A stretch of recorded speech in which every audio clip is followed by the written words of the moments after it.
Assalamualaikum warahmatullahi wabarakatuh. Baiklah, kami dari kelompok 2 yang beranggotakan 5 orang. Yang pertama itu saya sendiri Susanti, yang kedua ada Kurnia, yang ketiga ada Lisa Agustina, yang keempat ada Siti Haliza, yang kelima ada Anggarika Putra.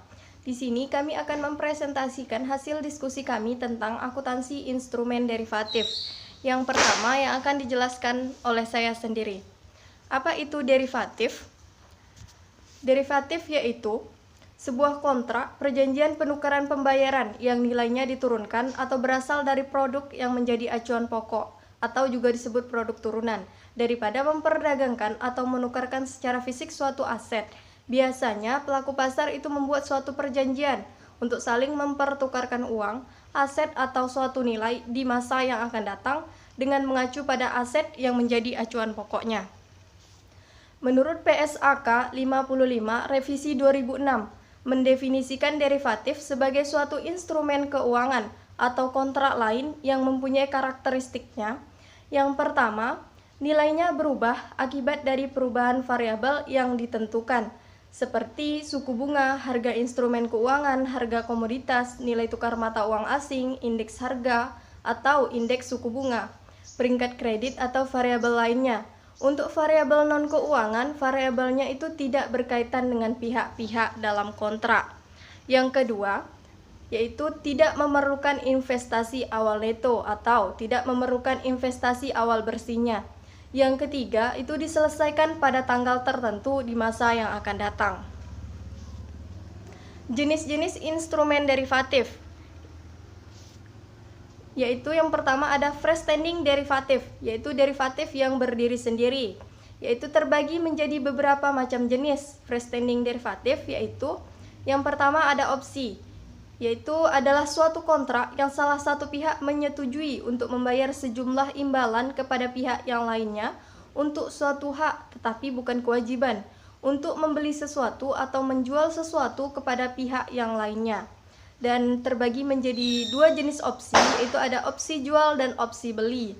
Yang kedua ada forward contract, yaitu suatu kontrak yang salah satu pihak mendapat hak untuk membeli sesuatu pada saat ini dengan harga yang disepakati, namun dibayarkan pada masa yang akan datang.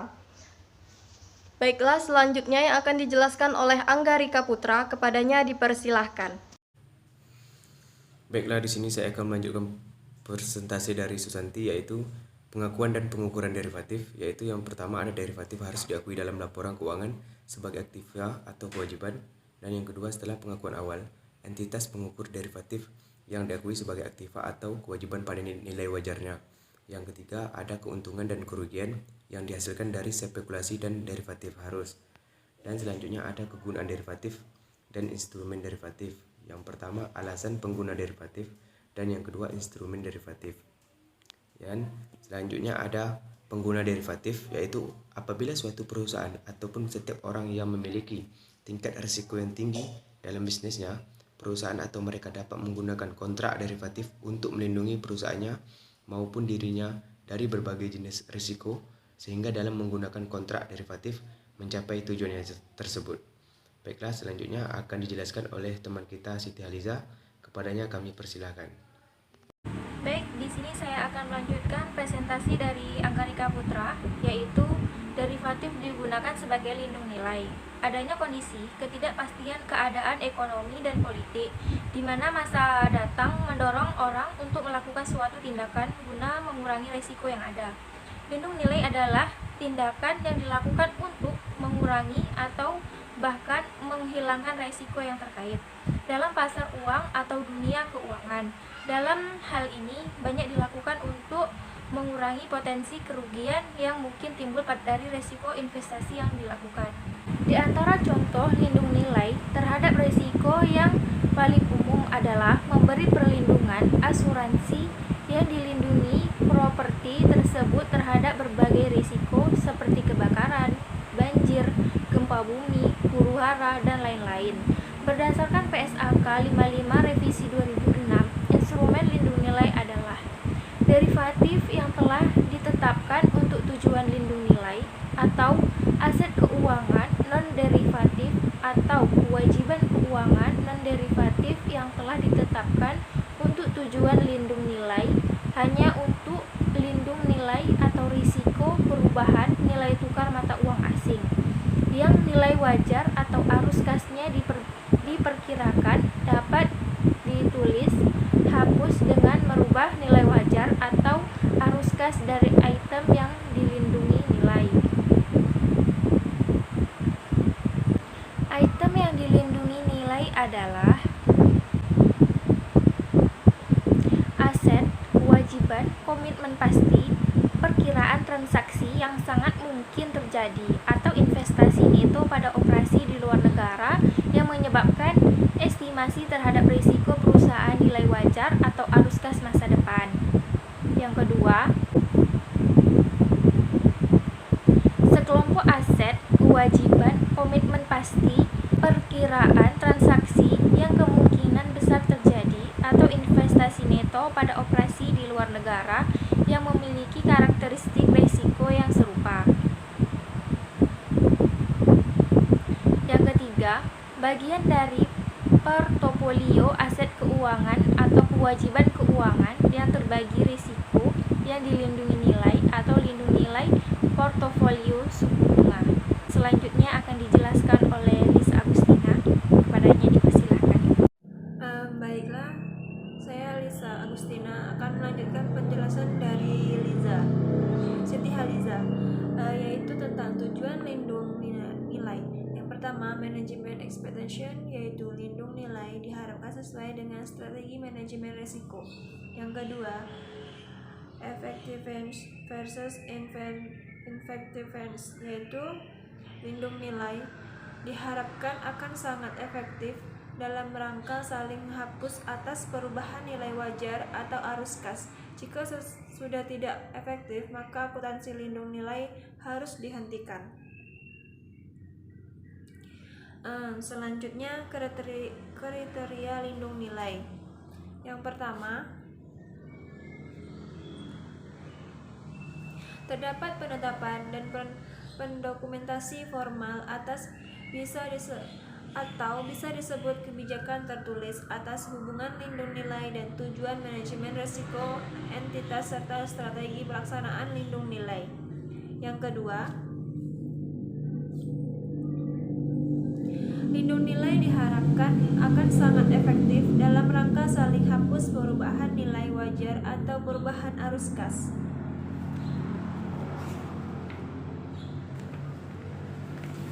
Yang ketiga, untuk lindung nilai arus kas, perkiraan transaksi yang merupakan subjeknya harus bersifat kemungkinan besar terjadi. Yang keempat,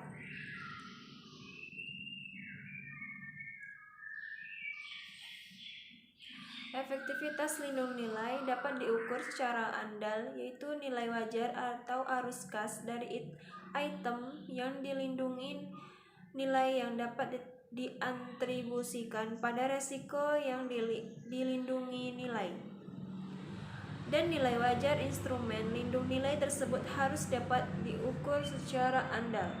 Yang terakhir, lindung nilai dinilai secara berkesinambungan dan ditentukan bahwa efektivitasnya sangat tinggi sepanjang periode pelaporan keuangan di mana lindung nilai tersebut ditetapkan.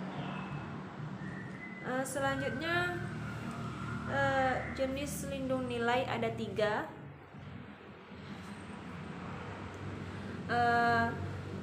Terdapat 3 jenis lindung nilai, yaitu PSAK nomor 55/2011 mengatur akuntansi instrumen keuangan derivatif yang digunakan untuk efektivitas lindung nilai yang meliputi lindung nilai wajar, lindung nilai arus kas, dan lindung nilai investasi bersih pada operasi luar negeri.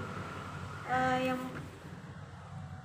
berikut uraian akuntansi untuk lindung nilai wajar dan lindung nilai arus kas.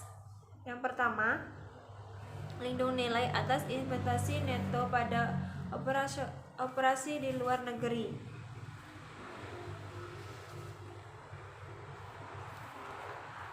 Didefinisikan dalam PSAK 10 tentang transaksi dalam mata uang asing dan PSAK 11 tentang penjabaran laporan keuangan dalam mata uang asing dan yang termasuk operasi luar negeri diantaranya adalah subsidiary associated exteriors yang semuanya dalam area mata uang asing. Yang kedua, lindung nilai atas arus kas, yaitu lindung nilai arus kas digunakan untuk membendung exposure terdapat risiko arus kas yang merupakan exposure terdapat variabilitas arus kas. Yang terakhir, lindung nilai atas nilai wajar atau lindung nilai atas arus kas. Di dalam lindung nilai atas arus kas, suatu derivatif digunakan untuk membendung atau mengofset exposure terhadap perubahan nilai wajar aktiva dan kewajiban yang diakui atau komitmen perusahaan yang belum diakui. Baiklah, selanjutnya akan dijelaskan oleh Susanti. Baiklah, di sini saya akan melanjutkan penjelasan dari Lisa Agustina. Contoh kasus, untuk mengilustrasikan akuntansi lindung nilai atas nilai wajar diasumsikan pada tanggal 2 Januari 2015, perusahaan Tiara menerbitkan obligasi dengan nilai nominalnya sebesar 1 juta, bunga nominalnya sebesar 8% dalam jangka waktu 5 tahun dan obligasi diterbitkan pada nilai nominalnya. Jurnal untuk mencatat transaksi ini yaitu pada tanggal 2 Januari 2015, kas bertambah di debit sebesar 1 juta dan pada utang obligasi bertambah di kredit sebesar 1 juta. Satu risiko yang akan dialami Tiara pasca menerbitkan obligasi adalah jika suku bunga pasar menurun, maka nilai wajar liabilitasnya utang obligasi akan meningkat sehingga perusahaan akan menderita kerugian. Untuk melindungi terhadap risiko kerugian, manajemen Tiara memutuskan untuk lindung nilai risiko penurunan suku bunga dengan masuk ke dalam kontrak swap suku bunga 5 tahun dengan PT Bungaku. Ketentuan kontrak swapnya yaitu Tiara akan menerima pembayaran tetap sebesar 8% berdasarkan nilai obligasinya yaitu sebesar 1 juta. Yang kedua, Tiara akan membayar tarif variabel berdasarkan tingkat pasar yang berlaku selama masa kontrak swap. Tarif variabel di awal kontrak yaitu sebesar 6,8%. Dengan asumsi kontrak swap terjadi pada tanggal 2 Januari 2015, tanggal yang sama dengan penerbitan utang, swap saat ini tidak memiliki nilai. Oleh karena itu, tidak ada jurnal yang diperlukan. Pada akhir tahun 2015, 31 Desember 2015, Tiara membayar bunga obligasi jurnal untuk mencatat transaksinya yaitu 31 Desember 2015. Beban bunga bertambah di debit sebesar 80.000 dan kas berkurang di kredit sebesar 80.000. Pada akhir tahun 2015 diasumsikan suku bunga menurun secara substansial sehingga nilai kontrak swap meningkat. Berdasarkan Praga 2-5, Tiara menerima tingkat bunga tetap sebesar 8% atau 80.000 yaitu dari 1 juta dikali 8% dan membayar tingkat variabelnya yaitu dalam hal ini yaitu sebesar 6,8% atau 68.000. Artinya, Tiara menerima bersihnya itu sebesar 12.000. Dari 80.000 dikurang 68.000. Sebagai pembayaran penyelesaian kontrak swap pada tanggal pembayaran bunga pertama, jurnal untuk mencatat transaksinya yaitu pada tanggal 31 Desember 2015, kas bertambah di debit sebesar 12.000, pada beban bunga berkurang di kredit sebesar 12.000. Selain itu, penilaian pasar menunjukkan bahwa nilai suku bunga swap meningkat 40.000 dan dicatat berdasarkan jurnalnya, yaitu yang akan dijelaskan oleh Kurnia. Kepadanya dipersilahkan. Assalamualaikum warahmatullahi wabarakatuh. Saya Kumia, saya akan melanjutkan presentasi dari Susanti. Di sini saya akan menjelaskan neraca PT Tiara dan laporan laba rugi PT Tiara. Di sini neraca 31 Desember 2015 ada aset lancar, terdapat kontrak swap sebesar 40.000, liabilitas terdapat utang obligasi sebesar 1.040.000.